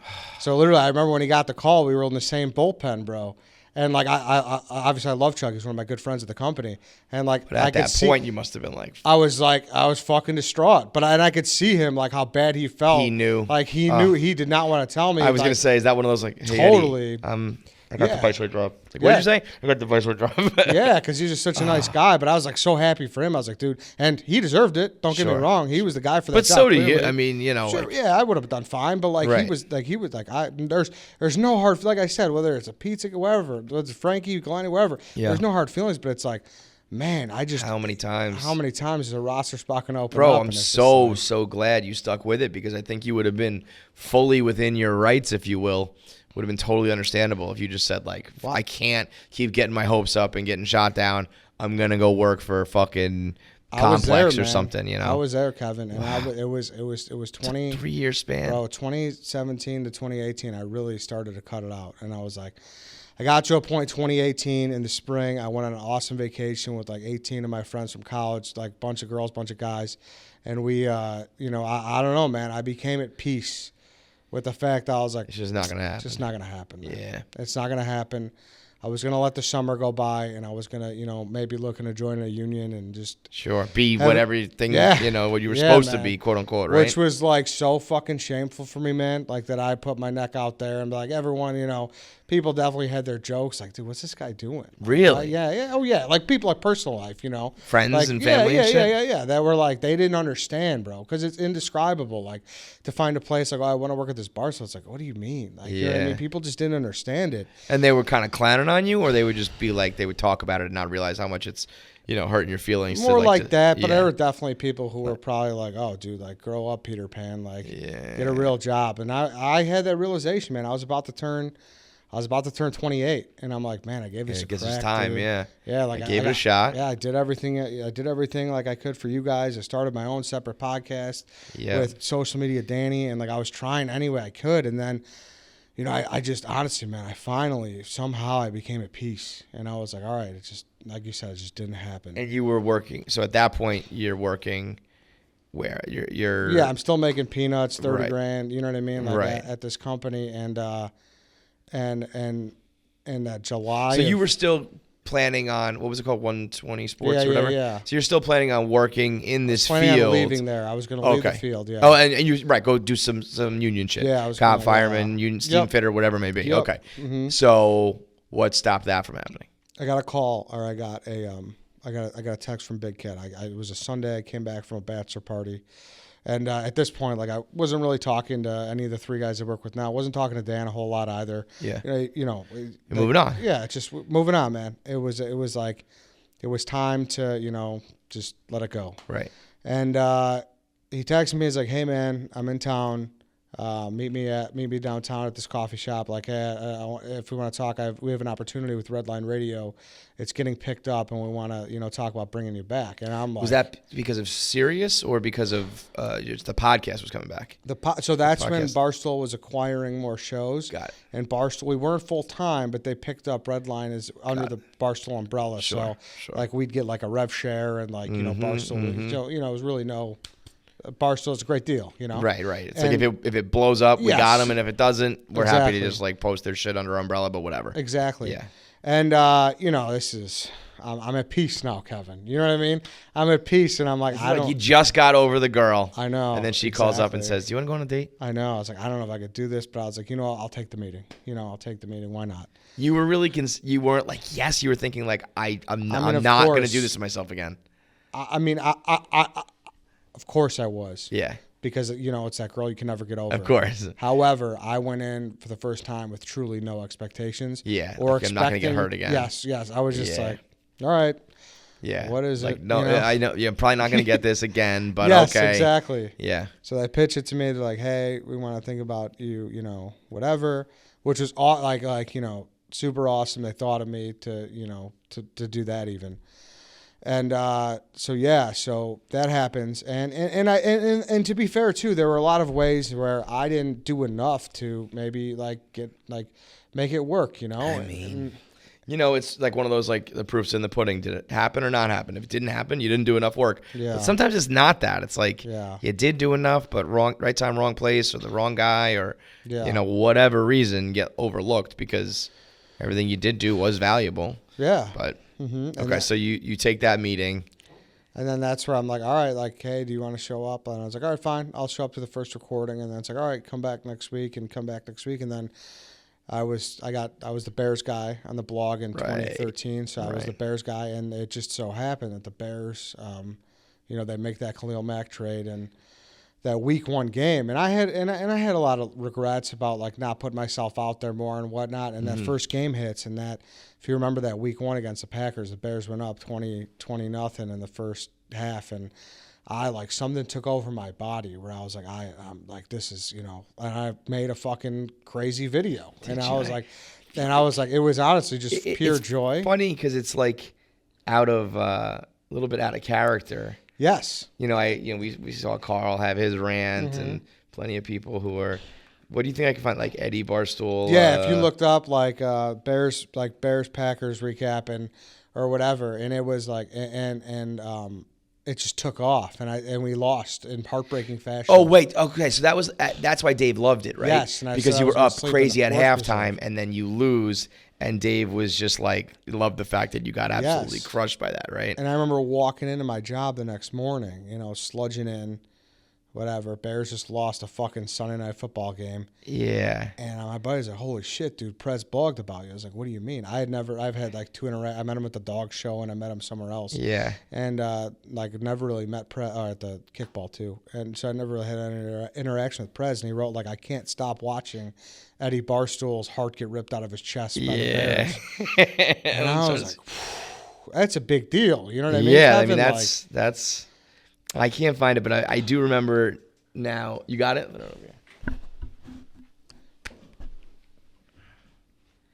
Yes. Yeah. The old Eddie with like the beard and everything, like the lack of beard. Yeah. Motherfucker. We got Charlie. Halftime review. Are you fucking kidding me with what's going on at Lambeau Field right now? We got fucking scat backs scatting all around this motherfucker. We got Charlie Leno lining up at wide receiver. Oh, 2 first-rounders. That's too much for Khalil Mack. He's fucking taking handoffs. He's got his fucking knuckles in Brian Balaga's nose. This guy is a fucking stud. He's reading screens. He's coming up. He's dropping back. He's picking off. He's picking 6. This fucking team, and then Collins was going to say, oh, you hate to see that. Aaron Rodgers. That changed everything. That didn't change fucking shit. This fucking game, Bears had it from the fucking get-go. This is a different fucking team. Still got a half left. That is the moment right there. You go, and you know it. Your brain short circuits. You're like, go wait, still got a half left. Yeah. And then this is the aftermath in the dark. And it's so funny because Dave loves the misery and the heartbreak. All right, I'm here to face the music. The Bears lost. The Bears lost. As you may know. Today is definitely one of those drive home with the car radio off kind of nights. I may go sleep at a forest preserve. I don't know what happened. We had them 20 to nothing. 20 to nothing. Missed pick, running out of bounds, bad snaps. That motherfucker Aaron Rodgers just does it to us every time. It's I don't know. Just get ready for Seattle, I guess. We Monday Night Football, get to do it all again on primetime. So go Bears. Dude. And so this is what Dave writes. You know that expression, that's why we play the game? Well, this is why we blog, for moments like this. The pure ecstasy of Eddie's halftime review with the pure despair of the post-game review. You can't make this shit up. That's what makes sports so great. That's what makes social media so great. That's what makes Barstool so great. Barstool Eddie was every Bears fan on the planet last night. He even unintentionally mastered the lighting of both videos. The halftime review was all bright and cheery. The post-game was all dark and somber. You hate to see it, but you love to see it all at once. Poor Eddie. Poor Eddie. That is so true on every level. It's what is authentic. It's like real. And that game is why you have this job. Yeah. Because that Dave blog, once he likes you like that, and he knows that you just, because what it is when Dave sees you do something that, not that nobody else could do this, but you nailed it. Like he saw, like, there's a billion people every Sunday who make a video, fuck this team, or this team's great. But when you nail it, Dave noticing that. And you know what's funny is if you win that game and your second review is just as cheery and like we did it, Dave doesn't even look twice. Yep. But the best thing that's ever happened to you, arguably, is the Bears losing to the Packers. Yep. Which is very ironic. I know, it's crazy. Very ironic. It's crazy. But sort of the same thing for me in a way, like, and a lot of people, like, the misery moments are the ones that stick out. All those losses Dan had, the first electric chair with Connor Gillespie for me, and then Dave, I hate the motherfucker, but he, that's when he hops on the Periscope to make fun of me as I'm about to lose and blogs it and posts it, and that's when everything takes off. The best thing that can happen is you get the cosign from Dave for, being absolutely crushed. So that video is really what like iced it. I mean, that video, it was on, and that's like, Dave and I have been. That whole fall, that whole season, that's when the Bears made the playoffs. He was live tweeting Bears games basically and tagging me like every Sunday, just to like antagonize you and be the dick. Yeah, exactly, which is like great, Yep. But but like I'm like texting me like this, and like he doesn't do that with everyone, and you No. know that, you know what I mean? So like No. to see that, and like I'll never forget, like when he's like, oh, I'm coming to Chicago. My one thing I want to do is do a pizza review with Eddie Barstool. I was like, holy fuck, man. Yeah, there's something about like your whole vibe that I know like Dave gravitates towards. Just like bigger guy, funny dude, like the accent, you know, and I think he just likes unique people. And as much as you're like a common dude here, it's unique to him. And when you get that with him, like that's, you know, when you become like the Baba Booey to Howard or something like that, like the dynamic duo. And so then that happens. Then you get officially hired. So that fall goes by, and then at the pizza review, that was the next time I officially met him after we've had this like 3-month online relationship where he's just busting my balls about the Bears. And, you know, we talk a little bit there. He's like, hey, man, he's like, I have no qualms. Like, I'll hire you tomorrow. But then there was a little bit of confusion because there was 4 of us, and how does that work? And everyone had real jobs and stuff. Did that get tough?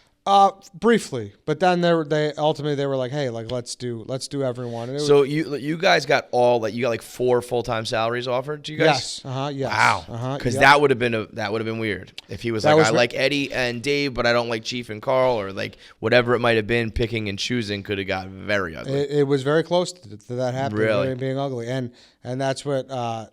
And Kev, you know me, what I just told you, everything I went through, in my brain, I'm like, this is going to blow up again. It's happening again. It's happening again. I'm going to have to work this fucking job till 1 a.m. where I got to work Fridays, Saturdays, and fucking, I'm never going to get this. You know, I was just convinced. And then when it finally happened. But even at that point, you're the main connect. You're the main point of contact for Chicago. And you still were thinking, I might not be the one getting picked? I still just had, I was that battered, Kev. Yeah, I was that bad. I get it. I was like, and you know, and there's even more stories where it's just like I've come so close so many times. I was like, and then it happened, you know? Yeah. And it was just, I remember going down I-90, the Kennedy, and just being like, holy fuck. Dude, that's so man. Sick. I like, know. I don't have that moment for me because we built it and it just steadily grew. To have a moment of like, you know, triumph where it's like it fucking, that's a movie. That's, it is, bro. you know, it was, man. do you remember like you're like, I feel like I would know the song that was playing and like the car, where exactly I was, and like just that moment of. I just remember driving down the Kennedy, you know, just looking at the Chicago skyline and no radio, and just thinking, just the whole car ride to myself, just being like, holy shit. Did you ever cry? Oh, yeah, man. Tears of probably tears of sadness, but did you ever cry tears of joy? I've had tears of sadness, and I've had tears of joy. Yeah, that's fucking so sick. It's crazy. So like it really ends up being like a 4. So 2015 to 18 was the dark period. And then when did you get hired? I got hired 2019 January. So 1. like a 4-year period. Yep. Of a lot of lows, but sticking through it. Yep. And then getting it. Would you?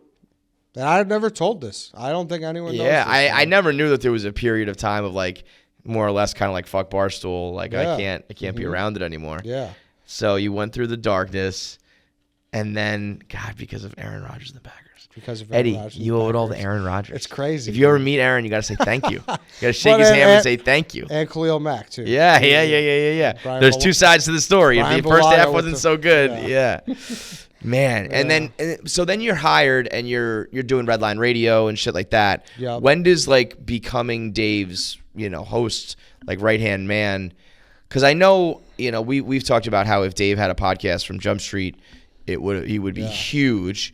And the reason why he even does have one now is because you came to him and was like, I'll do all the hard work. I'll do all the bitch work. I'll plan it. I'll host it. You just talk. Yep. And that's still all relatively new. What? You've been doing it for 2 years now? Yeah, I think this August or this September will be 2 years. So from like 19 to 21-ish or whatever, right? Yeah. There's at least like a year and a half where you're just doing Chicago, right? Yeah, I'm doing dog walk. You know, Dan fucking, he knew my brain and everything, and he gave me the Dog Walk podcast, which I'm super grateful for. And, you know, he thought of me about that. So, you know, that was huge, and I just kind of built that up, and I kind of built like a little cult following on my own with that. Yep. Which is clutch, man. Sometimes people don't realize you don't need the biggest audience. You need the most loyal audience. Yeah. Because if you have a couple thousand people that watch you and that's it, but they all buy merch and they all buy tickets or they all back you and retweet you or whatever, you have influence then. And you have, you have a following then. Yeah. So, and that's, sometimes I think better than having a large but whatever audience, So you're doing all that. So I do that, and then the next football season, 2019 rolls around, and that's when we were in New York for the opening game, opening Thursday night. It was Bears-Packers again. Okay. And that's when I made that $10,000 bet for Dave. I got handcuffed to a suitcase. Briefcase. Yes, and yes. It sent me to New Jersey to place a bet. And, and that's what the next day and just so many things with him. Which is funny, by the way. Now he'd be like $10,000. I know, it's crazy. You can drop it down the fucking sewer. I wouldn't even care. But yeah, so you're going to Jersey with the briefcase. Bears get smoked, and lo and behold, I'm sitting at an airport waiting to catch my flight. Dave sees me at the airport and ambushes me with a can. I don't know if you remember that video. I do, but ambushes me about pointing his finger in my face about how the Bears suck, and really it was then it turned into serious. He's like, hey man, I want to do Eddie Mondays. He's like, I want you to call in every Monday, and I want to talk a football, Bear, whatever. And so Eddie Mondays happened, and we just everything was gradual. For like a segment or like the whole show. Just a segment, okay. just like a segment the first hour. So everything was like gradual, and then, man, you gotta have a vision. We've talked about this. Like it's always like, what's next? And I was just like, hey Dave, like I know, and this is at the time Riggs foreplay is really blowing up, and Riggs is going. That's going that way. Yes, and I slide in. Yes, I go, hey Dave, like I just want to let you know if there's any opportunity to guest host, I'd love to come in. If Riggs has to go. Smart. And he texted me. He's like, hey, Riggs is gone November, whatever, to November. And that was like 2 days before. I'm like, instantly hop on a flight. I'm there. Beautiful. And, I go to New York, and that's like, I mean, you got to realize, man, my life in a year is like, I'm hosting a show with Dave, to being like. To going from like, I don't ever want to even see this on my fucking screen. I'm going to be at O'Hare working, whatever. Yeah, in this union. To like, I'm flying to New York right now to host a fucking national radio show with Dave. That's so sick. And but in a weird way, I was like, man, you get nervous, and like we talk about like in this point, but I was just so ready, man. Yeah, like everything. That's almost the corny, like it all happens for a reason. It's like, had you just gotten your break with PMT or some shit back then, and you weren't really ready, maybe you would have bombed. Yep. Maybe the audience wouldn't have liked you, whatever. Yep. This was just like, all right, bang, bang. Like, yep. And there's also this the reckless abandon of like, what's going to happen? I'm going to get dumped for a fifth time? Like, whatever, dude. I was so if I bomb that and Dave says, get the fuck out of here, like, that's already happened 3 times, 4 times, whatever. So that fearlessness is just like, ready, yeah. And I was just like, let's go. It's like, this is fucking, and like, that's the thing too, doing stuff with Dave, like the amount of people, there's not many people that could just have, like, people are afraid to talk to him. You know what I mean? Like people are just. Well, that's why, but what's so funny is like, you are not afraid to talk to him, but not because you got the job. It's not like a chicken or the egg sort of thing. It's like the reason why you got the job is because you're not afraid to talk to him. Exactly. So the people who want the job, who are afraid to talk to him, realize they're never going to get the job as long as you're afraid to talk to him. Yep. You got to just fucking treat him like, if he's wrong, you think he's wrong, call him out. If he's stupid, call him out, But what I do think you do well, me and him, I think, clashed too much. I maybe you can weigh in more as a viewer, like, listener. I was sometimes thinking, like, if I was on the other end of this listening, I'd be like, all right, guys, like, move on, or like, shut the fuck up, or, one of you is clearly just like digging your heels in, like, stop, Yeah. I think you do a good job of like, you push back without really arguing. Yes. Whereas me and him were like, fuck you, you're wrong, no, you're wrong, like, because we were kind of, not same level, because obviously he took a skyrocket, but at the point of the Barstool world, it was just like, I'm a leader of New York, you're a leader of Boston, sort of, that sort of thing. Yep. This is like I feel like you talk to him and set him up, but you'll also be like, Now that's not fair. No, that's not true. Yeah. Come on, you don't really mean that. Just even little things like that people won't say to him, you know? Yeah, no, they won't. They Yeah. won't. And you're right, though. It was just a different timing of our relationships and working at Barstool. Like, you came up, and yeah, he was your boss. Yeah, he was the owner of the company, but you were still an equal.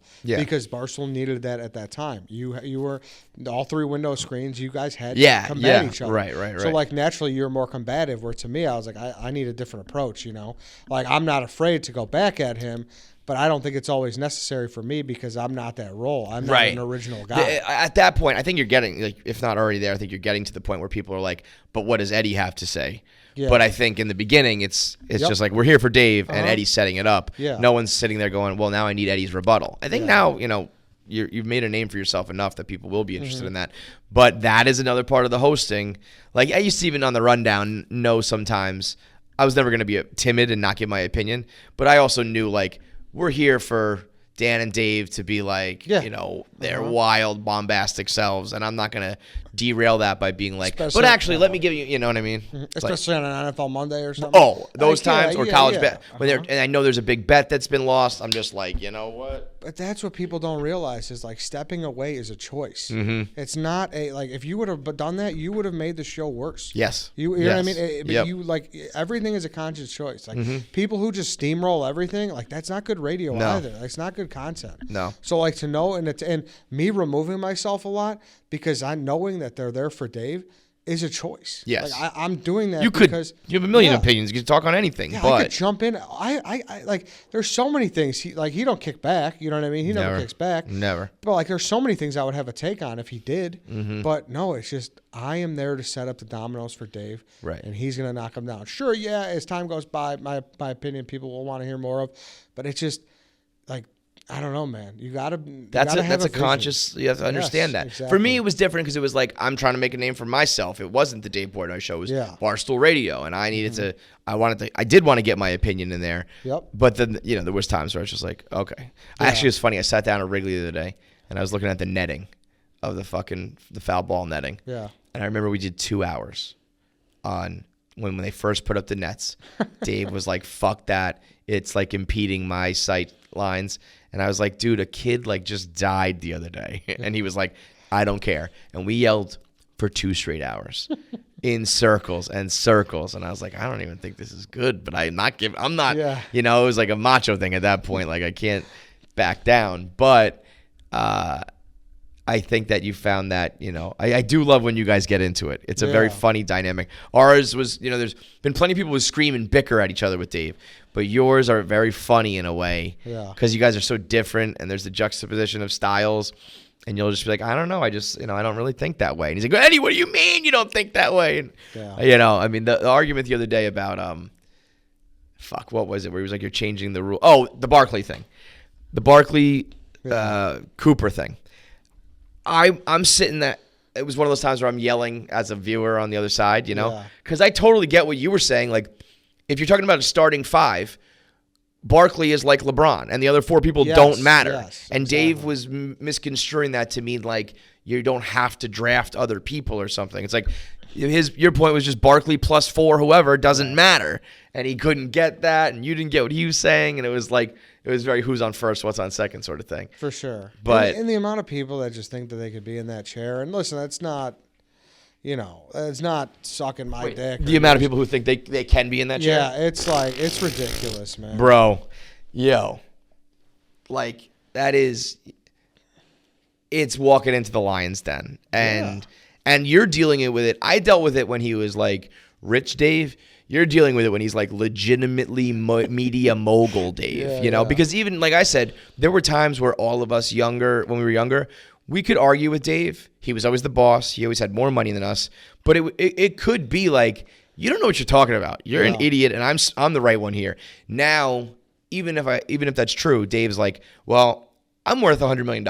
Yeah. So you're fucking wrong. And, it's impossible to argue with him. But you still go in there every day doing it. I tip my cap, Yeah, man. It's, someone's got to do it. And listen, as much as there is all that, like, I've just naturally through this, like, I mean, and you might have a reaction to this, but I do love the guy. Yeah. I do. No, I've actually, I've had ups and downs where like dark periods and now like the other day when he said, you asked him, who do you want to do more content with? And he said me. I not only was I shocked, but there was a little like soft spot in my heart that was like, oh wow, like cool, Yeah. And I think if you're cool with him, like there is a love for it, especially when it's like kind of was your dream and it all happened through him, Like it is, through all the trials and tribulations, like I genuinely do love Dave, and what he's done for me, I can't put it into words, man. Like he's grew up as 2007 as a high schooler, like as like one of my comedy heroes, and from me not being able to get the job for 6 years and being across from him every day, it's a dream come true, man. So the question is, are you going to Miami? Are we gonna get Miami Eddie? I don't know, man. That's up to him. That's up to what his vision is. I don't know if I'm in it or not, but I'd obviously consider I think it. if all of a sudden the Dave Portnoy show could just all be done in person, I don't see why he would not like that.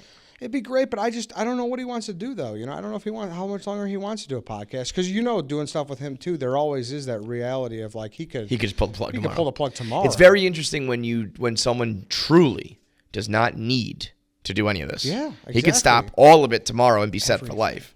Everything. But also, if you know him, like I think both of us do, there was a time where Dave told me all he needs is $10 million, and then he will walk away from all of it. He said, "You give me $10 million, and I will, disconnect and go to the beach forever."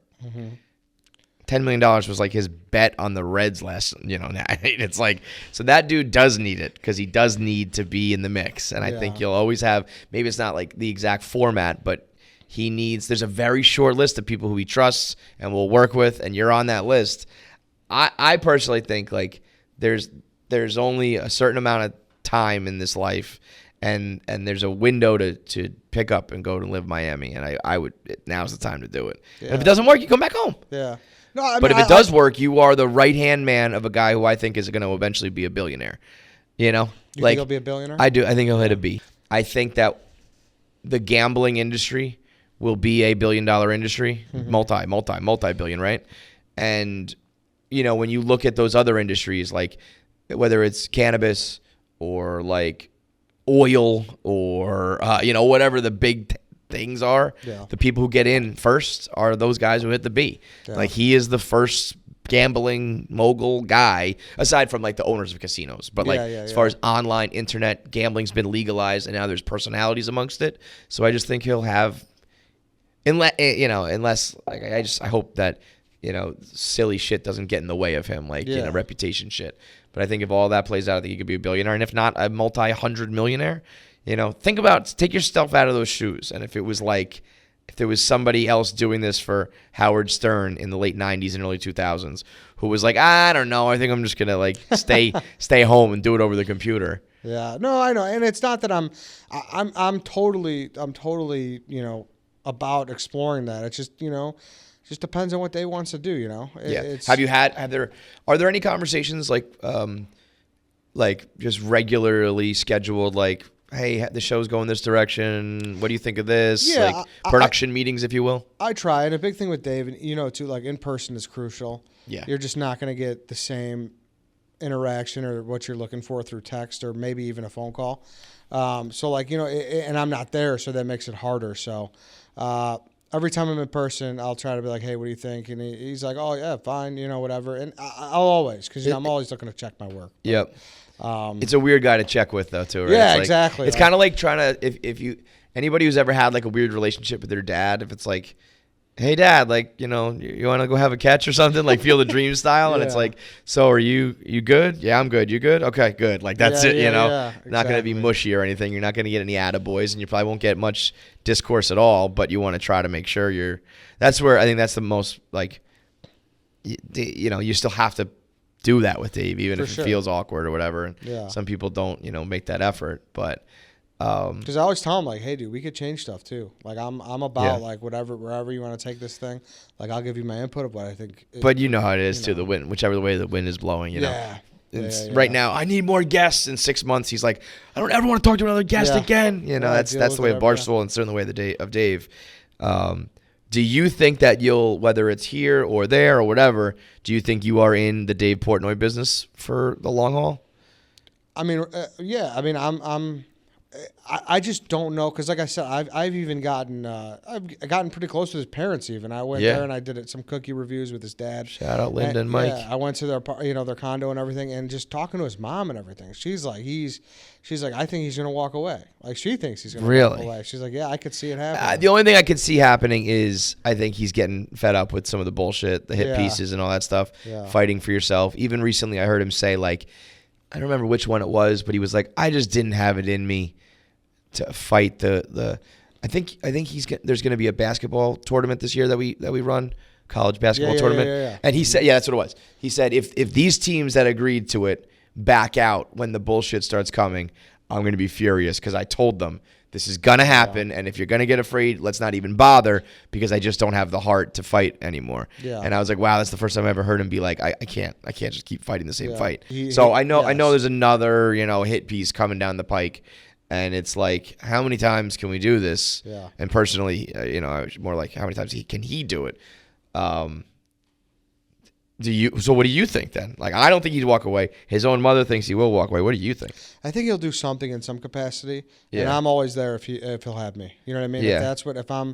If he deems me valuable, I think I'll always have a role. And I think you'll always have a role, period. I think like even you could pivot to production or behind the scenes or whatever.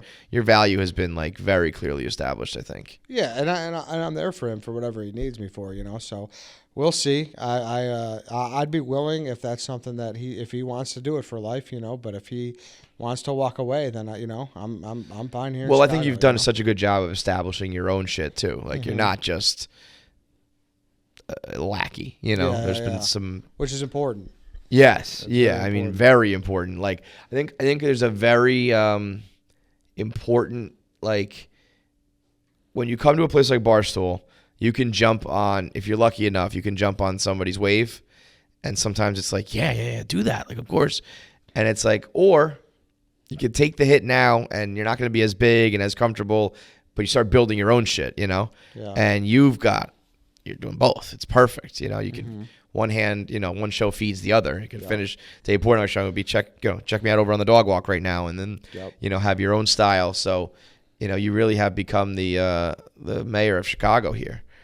It's cool to watch because you're very deserving of it, deserving because it's like one of the guys that you can trust, one of the guys that knows what's going on and can handle himself on the mic, off the mic, business wise, all that shit. Very few people that I'm like, we can talk business. I can talk secrets. I can, we can whatever. And it's like, that's just a good guy. It's crazy that those are few and far between and hard to come by. It's very unfortunate that it's the way, but it is true. You're for sure one of those dudes.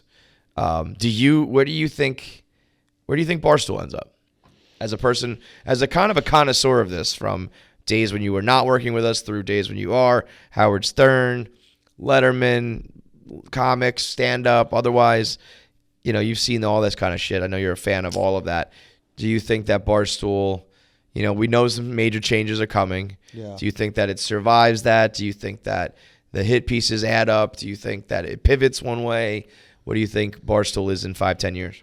Yeah, man, I think I'd be lying if I said I wasn't a little nervous about the full takeover from a gambling company. Yeah. And that's nothing against them. I think it's been a great integration so far. They've let us do our thing.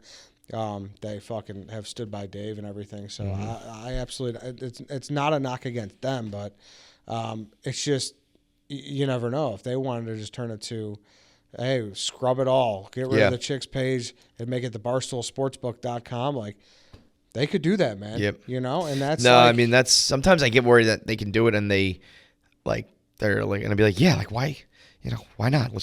We have 90% of our eggs in this basket. Let's make it 100, Exactly. And I live in a gambling state. I gamble. I think I might be okay if that were to happen, but still it's just, you never know. I wouldn't know for sure. And I like doing the other stuff too, Yeah. So I'm sure maybe. Well, as a non-gambler, I find, I personally, those guys are going to be funny doing whatever they do, but they have had so many funnier moments in my mind, not gambling, you know? I and feel and that. I love for like there to be more of that, or, you know, somehow to integrate some more of that or something. But also there's just so much money to be made as a gambler. And I know that that's Dave and Dave, and I think Dan, but specifically Dave's like true passion. You know, it's like what he always loved doing is gambling, and now he can make money doing it. So he's gonna. But I think that there, you know, the comedy side of things is always where it's really For sure. shines the most. But you know, with all the moving too, if Dave's in like, I don't know what's gonna happen in New York. New York's gonna be the new like kind of ghost town if all these people leave. For sure. And it is I'm scary, hoping too. to inherit that and grab like 3 or 4 more rooms because we're fucking filling up our studio. Yeah, do you view that as yourself? Like, do you kind of view that as like, hey, now it's time to take back New York? I think sometimes I wish that Dave approached me and was like, I'm leaving the office. His leaving the office was done very, whether it was intentional or not, it was just done very like, Dave's gone for a week. Oh, Dave's gone for 8 days. Dave's gone for 10 days. Yeah. He comes back for a week. Oh, no, wait, he actually just only stayed for 2 days. And then all of a sudden it was like, oh, he just doesn't really live here anymore, you know? Yeah. And I don't know if that was intentional or not. Part of me sometimes wishes there was like I'm leaving the office, you know, we need a plan. And I wish he had said like, you know, you run the office now, you know? Because part of me feels like the horse is out of the barn. It would be very hard now to tell everybody in the office, here's how we're going to do things, because it's kind of been like every man for himself for the last, you know, however long Dave's been gone. I think that the office, you know, I think there's been things where Dave followed his gut and was absolutely right. And I think there are some things where if we did things a little bit different, we could be even further along, you know? Yeah. And I think if the office had a different vibe to it, which is something I always wanted to have a little more of, music playing and people going on each other's shows, and you know, I mean, I can't tell how many guests come in and they go like, "This is heads down at your desks," is what like everybody does here. And partly that's because it's harder work than people realize. Yeah. But partly it's also because it still remained a competitive place and a very segmented place, you know, and I think that was partly because of how we started with the different cities and how Dave kind of runs things. And I always thought it'd be cooler if we were all just like cool with each other. Yeah. But Dave always, you know, drama brings more views and all the controversy and all that. So he's right in that regard. So long-winded way of saying, if I were now to be like the most tenured person at the office, which I mean, I guess I already am now, but more in the sense of like everybody's gone now. I'm the only tenured person at the office. You know, listen to what he says. I just don't think that's the case anymore, you know? Yeah. Part of me wishes it was, but, you know, because I think we could do some cool shit, but it would take a lot of work to like, you know, it's like changing, it's just like changing the fabric. It's changing the whole style, you know? It just kind of feels like too, this is no knock on them. There's certainly been some successful ones, but just the way that hiring happened too, where now it's like we're getting a lot of 22-year-old kids out of college. Yeah. And back in the day, it's like what made it so beautiful is we're getting this weird ad ops guy who watches Buccaneers film. You know what I mean? Like that's the like, weird bird shit is kind of gone. Yeah. It's because it's just the way of, it's like, it's just the way big. Of the, yes. Like, yeah. Where it's like everyone wants to apply. Yes. But like, you can no longer be like the underdog when you're not the underdog. You can't be the weirdo renegade pirate ship when you're now just like the front page. This is the biggest, best place in media to work, because when everybody who has skills on a camera or a mic knows to go to Barstool, you're going to get, you know, the cream of the crop, and you're going to get a bunch of hangers on and people who are doing it for the right reasons and the wrong reasons, but you're never going to get like the wacko, like I'm a museum ticket taker who breaks into the stadium with a butter knife. Yeah, and those are the people I always think are the funniest. I'm the mayor campaign guy with a bad haircut. You know, like it's just not going to be the case anymore. No. And also, just even having the dynamic of like, I was this old and I worked this job before I came in, and this guy has been doing it his whole life, and da-da-da. Now it's just like, you're young, you graduate, you come here, you work your way up. It's become more traditional. Yep. And you can't change that. Yeah. No, you can't. Trying to be, it's like the number one thing Barstool is we're authentic. Yep. And so we're not going to pretend to be this little shop in Boston with a bunch of weirdos if we are a mega fucking ship of new talent. So Yep. you can't do anything about that. But you will probably be one of the last ones. The last. One of those type of hires. Yeah. Like who came after you into a full-time capacity?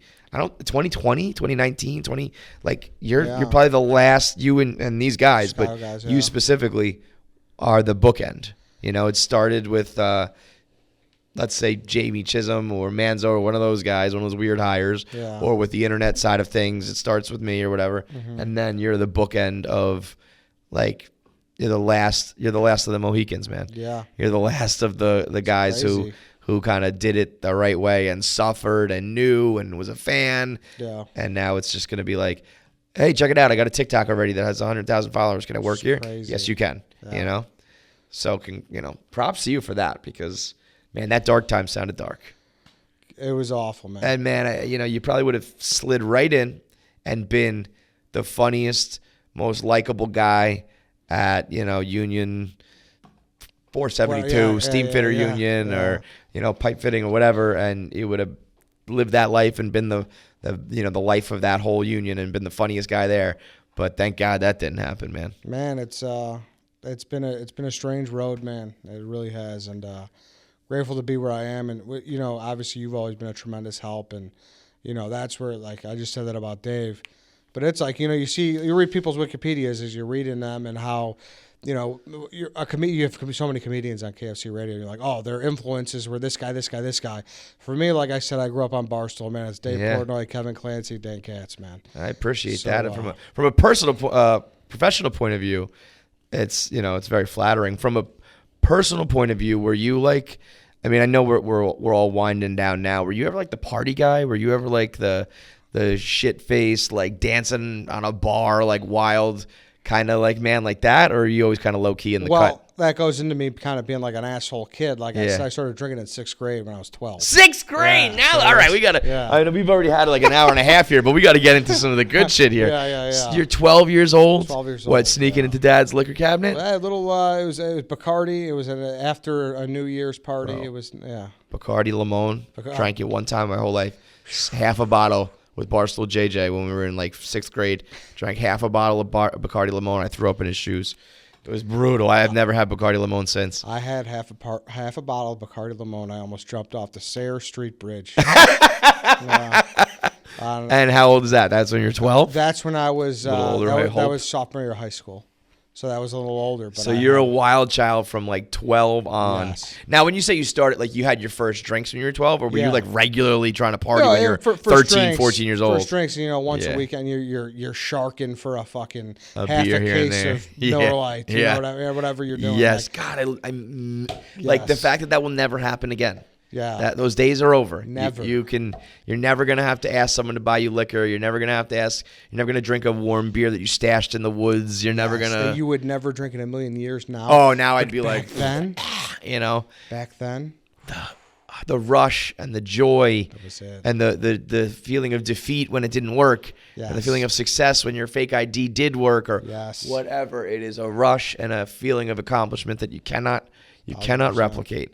So you're boozing. I mean, at that, if you're young and you're doing that, you're kind of like a popular kid, no? Yeah. Yeah. So you're like you're the man in middle school and high school. Yeah. I mean, definitely, middle school and then high school a little bigger. I was definitely I was one of the guys. Yeah. In high school, I wouldn't say I was a man, but I was with I was there. What's your background? Are you Italian? Italian, yeah, but I'm like a Wonder Bread wop. That's Italian, yeah. That's what they. So did you ever have like the like Jersey Shore Italian stuff going over here? No. That didn't reach it out here. We watched it. Like it was huge. Right. But like we didn't, there wasn't. Okay, because we had guys like, with the blowout and the tape up. The chain and the fucking wife beater. Tell me, were you doing that? I had you doing the chain and the beater? I had a day, but it was, Here's the question. Have you ever had frosted tips? I have.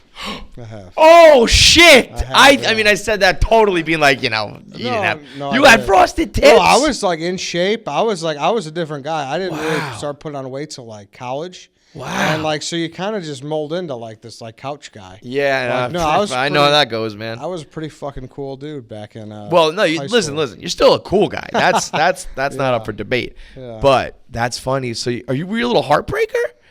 I did pretty well. Were you like a relationship guy or like a hookup guy? Pretty much a hookup guy. I kind of always had. That's why I said One of my bigger regrets is I was always a relationship guy. Were you? Yeah. Wow. I always had. I was always with a girlfriend, and then like after the divorce, I was single. But like, I was always like, yeah, I like this girl, and I'm doing cutesy shit with her. So let's just make it.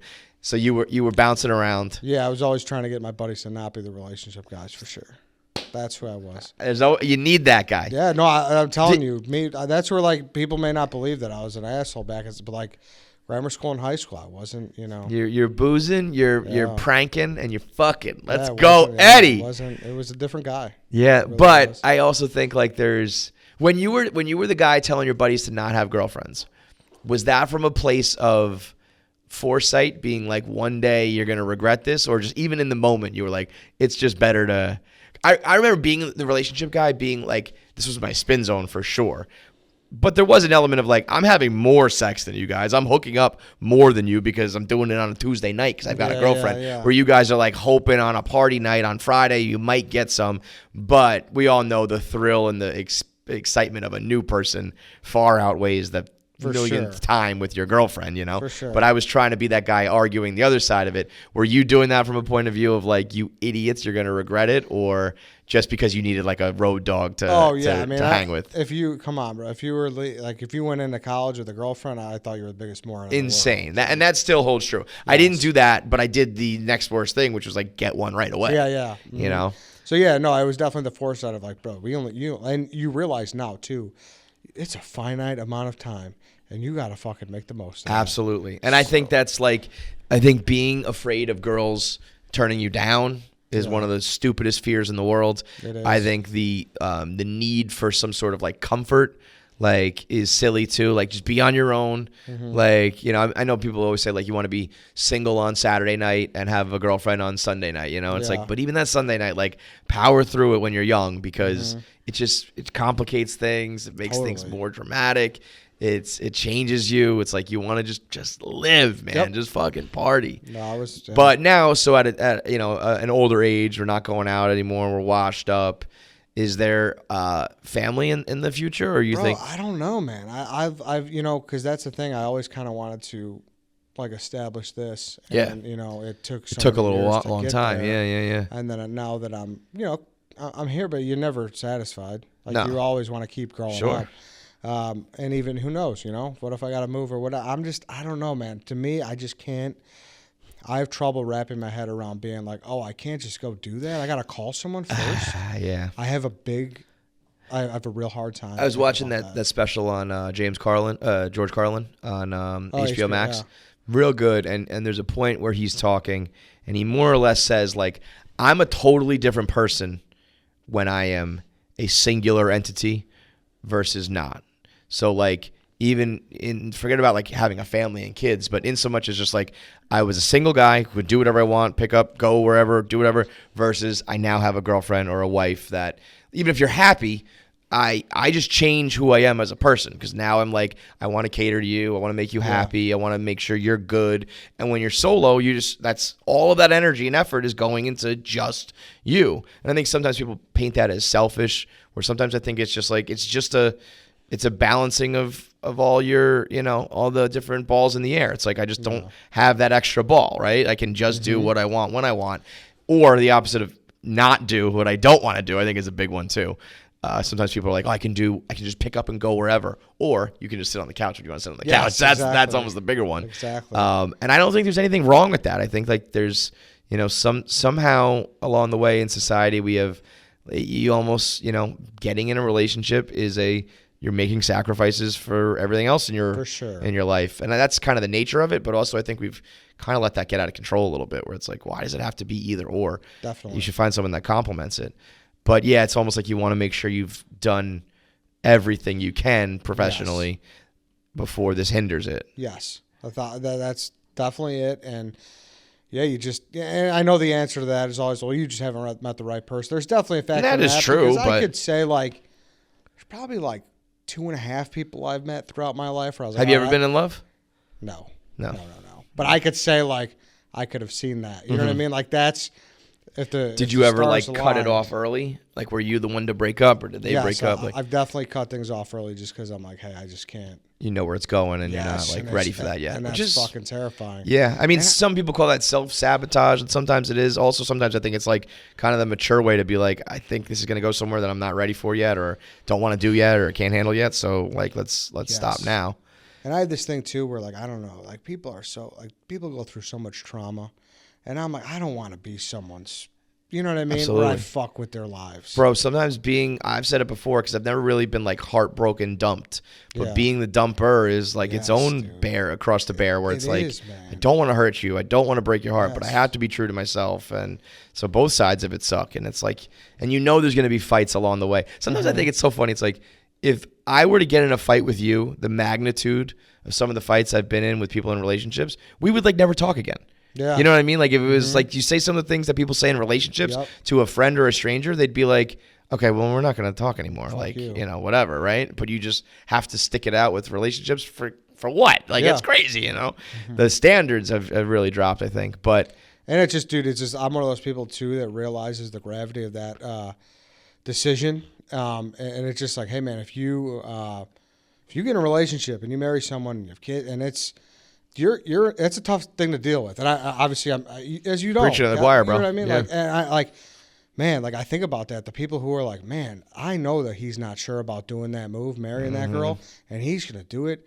And nobody speaks up, and nobody says anything. No one says anything, and then if he realizes that after it's too late. Like, what happened in my situation, I think for so many other people, it's like this is good now, but it's gonna change, and what you hope is that you find the person who changes the right way with you, so you stay.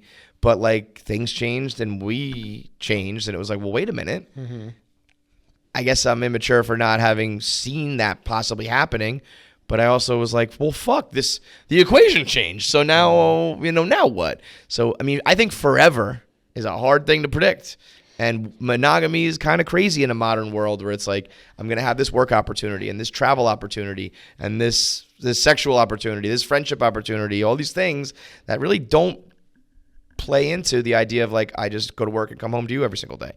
And I don't think that's the worst thing. It doesn't make you a bad guy or whatever. You know what I mean? It's it's just how the world is now. Just you can't. Those are some life altering papers. That's a life altering.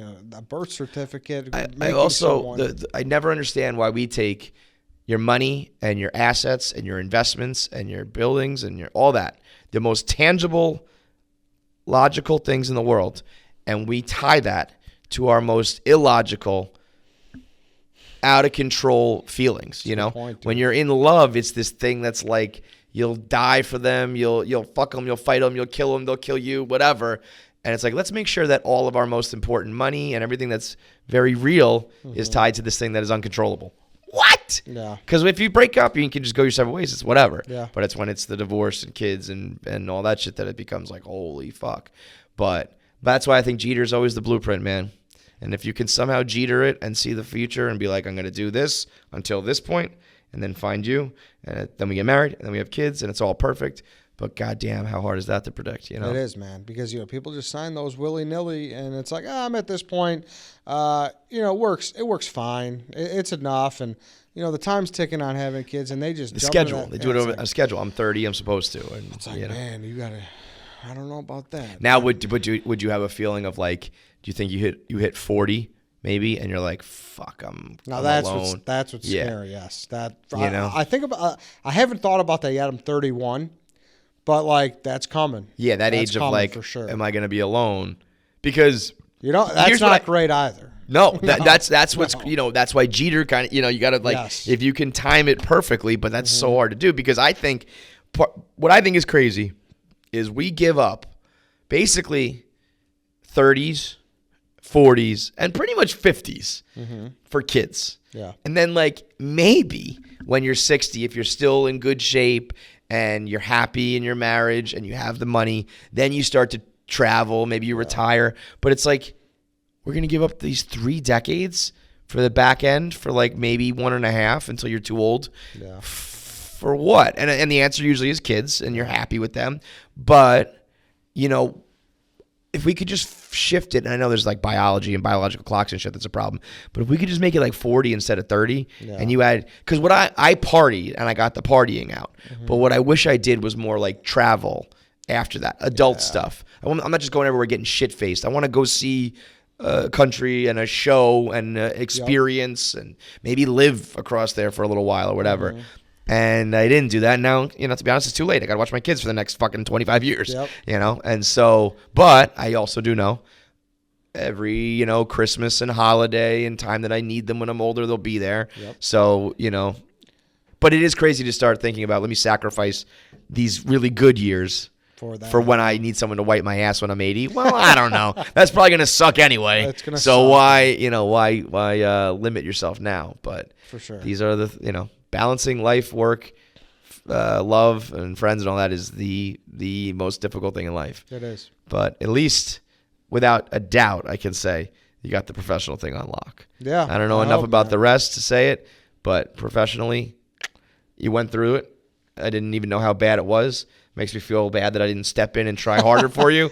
But I also do think the reason why you're doing so well now is because you went through that. Yeah, for sure. And like I said, I'm super grateful for Dan, you, Dave, everyone. It's and maybe after this conversation, maybe it's just karma for me being a dick kid. Maybe that's what was your? Let's wrap up with what do you think your worst moment as a kid is? Give me this: your worst and your best moment as a kid, your worst and your best moment as like an employee. And kind of like your worst and your best moment, like just now as a person. Worst and my best moment as a kid. One I can't tell. It's not a good thing. Excuse me? Yeah, one I can't really say. Are we saying what legally you can't say it, or family can't find out, or what? I'm trying to think. Doesn't even have to be just singular moments, but just like the two sides of Eddie. You know what I mean? The two sides. I feel like you're very like two sides of the coin here. Like you're this lovable guy who is so like interested in other people and very unselfish in a lot of ways. But it sounds like when you were growing up, you were like the party guy and the ladies' man and the the punk, right? Mm-hmm. Yeah. So it's just funny the dichotomy of both those sides. Yeah, I don't know. The worst side of me as a kid was just being probably just being running my mouth too much. Yeah. Man. You know what I mean? Just being too sure of myself and just being like, hey, this is. It's funny that what you did as a kid, you now know when to push the mic away. Yeah. So you live and learn, yeah, like exactly. you do. Shout out to Jackie. She doesn't live and learn. She just lives. Eddie lives and learns. I did, man. Yeah. You get humbled quick as you get older. What do you think your best moment, aside from that day when you got the job at Barstool, what has been your moment at Barstool? Is it an interview? Is it a video that you've made? Something Dave has said to you? What moment were you like, this has made it all worth it? There's a couple. One is definitely I remember it was after field day. And we were at Barstool. We did it somewhere in Brooklyn, I remember, and we came back and I went in his studio to do a dog walk in. Dave's. Yeah, and I was like, oh, I'm always looking for feedback and whatever, and he's like, you're fine, man, you're a star. To hear that was like, whoa. Yeah. Whoa, I mean, that's about as much as you get from Dave. That's it. Yeah, right? and it stuck with me, obviously, Yeah, so. So there's a lot of those like holy shit moments, and But what's funny? It does all seem Dave centric. Yeah. Like it seems to be like when Dave, gives you that seal of approval, or you've made it with him. It feels like that's kind of your benchmark for what constitutes like you made it. Yeah, is that's with huge. Dave, right? Yeah, for sure. Which makes sense at And Barstool. I mean, he's that guy. And then just really just the growth of my own show, The Dog Walk. You see, you know what I mean? Like I'm sure you've seen the numbers from your show, and when you just see yourself going It's up, working. Like, It's working. Yes, exactly. That's Yeah. definitely a gratifying feeling as well. Have you had any like, oh fuck moments, like I fucked this up, or like, did you ever feel like you were gonna lose it, or you embarrassed yourself or anything like that? No, but yeah, there's definitely been interviews where afterwards I was like, I'm mad at myself. Yeah, I didn't blew it. prepare as much as I should have. Yeah. And I know if you've been there, right? Like, yeah. I'm like, it's usually like, that's fine. people are gonna maybe like it. But they don't know how much I blew it. Like, I forgot to ask this question. I could have segued into this. The way I asked that question fucked it up, and it just could have been that much better. Yeah.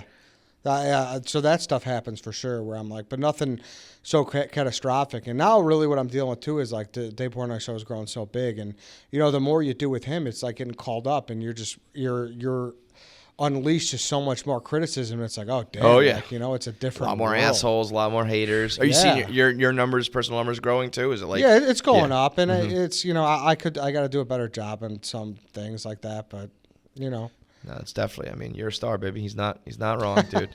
But it's very cool to see the two sides of it. And like I said, everything else falls into place. But professionally, you got it on lock, big man. Thanks, man. Mayor of Chicago, Eddie Farr. So go follow him on Barstool Eddie or Eddie Barstool? Barstool. Eddie Barstool on everything. Check out the Dave Portnoy show, dog walks all week long, and the snake drafts with all the Barstool Chicago guys.